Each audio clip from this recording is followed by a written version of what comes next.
Hey everybody, it's LexxMarie here. So I was told that everybody kind of wanted to have a little bit of an update on Aaron Hernandez. This is the first reading that I've done on him. I did receive a lot of pieces of information. I felt like it was kind of scattered, and sometimes that's how the first reading is. As far as words seem to get across from him more, and I will go deeper into that. But I'm definitely doing another session on him. There's a lot of layers to him, so we need to just kind of figure that out. I don't know where the microphone is at here. Is it right here?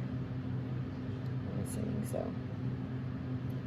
Okay, I'm gonna assume it's right here. Yeah, okay. So I'm just gonna go ahead and say all the images I received.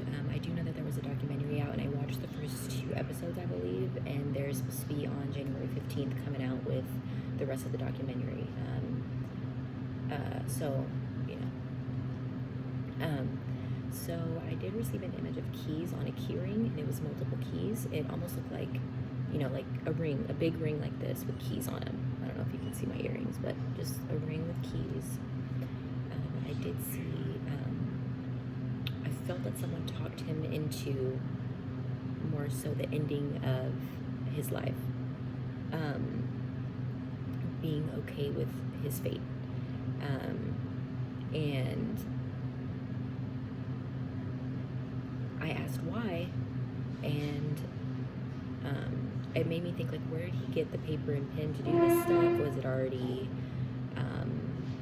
did he already have a paper and pen? Did he buy it from commissary? Where did he get these things?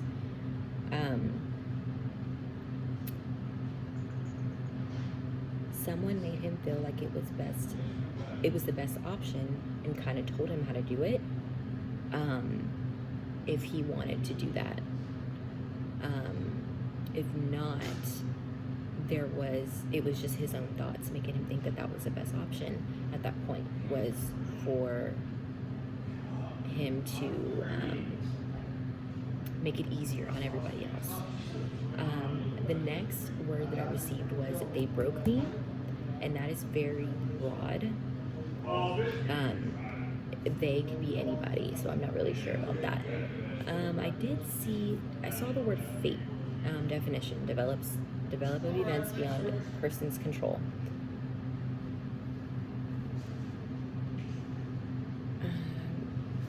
As determined by supernatural power. So, development of events beyond person's control as determined by supernatural power. That word popped up, and then I was like, I know I heard that or something. And now I look back, and then I look back on the documentary, in a few of the videos he taught, or I guess his letters, he said something about, it was fate. This was all fate.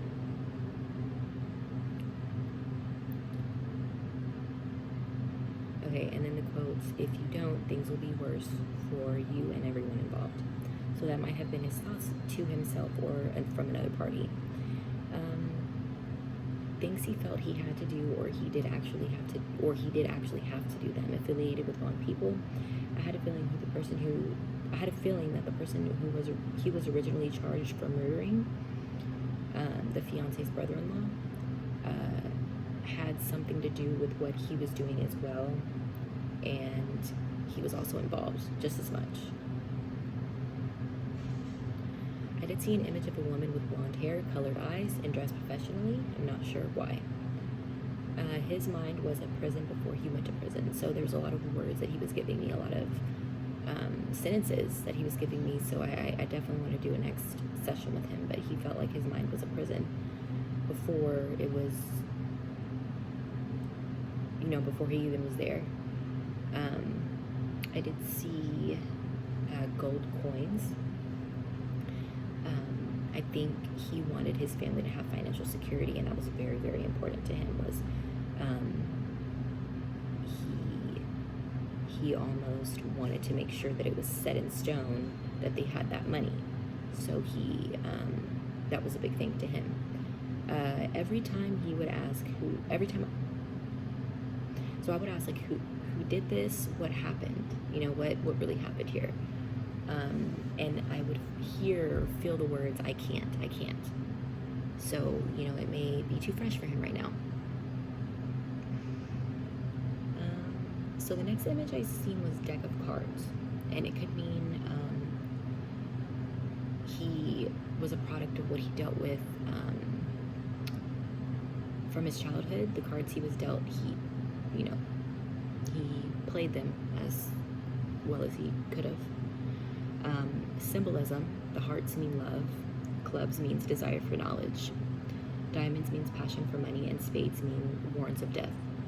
So there's two different, things that could go down. Now, if anybody else has information as far as the deck of cards, that would, it could either mean, like, it could be anything. It could be like gambling or playing a game to where you either win or lose, is what he was getting at. It can mean a lot of different things. He never received proper help for what trauma he went through in childhood, and that was very evident for me to say. And that he wanted, not that it's an excuse, and he's very, I'm not giving excuses here, I'm not, none of that. He didn't want people to feel sorry for him, and that's why he always had a smile on his face. And I'm reading objectively. I'm not trying to say that he was wrong or right. I'm not saying he's guilty or innocent. I'm reading him. So, just as a person, you know what I mean? So as long as my baby's safe, that I got those words. I did receive the words Charles, and I also received an image of baby powder. It could have been like an incident with baby powder that maybe the mother went through that was like significant, maybe even funny, or like a little memory that would be validated, that we are talking, so that if she's seen this video, that she would be like, oh, that did happen.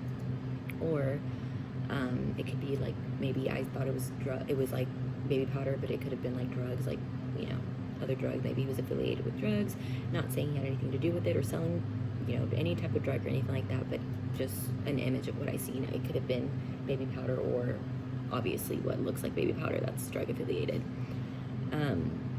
Words that meant something to him. He's never talked just to talk, so communicating that way may be easier. So next time we speak, I'm going to start off by just letting him speak with words, because he seems to be very open to speak with words, and I didn't receive as much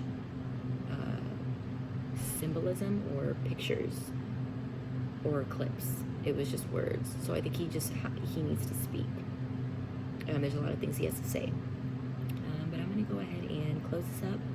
I will be doing another one soon, and I just wanted to give you an update of what I received so far. And this was a 3-day thing for me, so it took a minute for me to just get all that information out. But I'm going to let him, this is the first session, so the second one's going to be better. And just take our time with it and let him speak. Really, I'm not going to ask any more questions, because that's what I was doing, was asking questions, and I think he just wants to talk. So that's what I'm going to do. If you guys have any questions, if you know anything more than I do about him and the case and, all this and that, it's very unfortunate. This whole thing is unfortunate. And I just, regardless of who people think he was, I still think his voice needs to be heard. So, yeah, but you guys have a great day, and I'll talk to you soon. If you want to go ahead and book, I have all the information in the description, so go ahead and do that. Otherwise, I will talk to you guys soon, and give me any recommendations, requests, things like that of readings you want me to do. Private readings, of course, go ahead and email me to book, and we'll go from there. Thanks, guys. Y'all have a good day.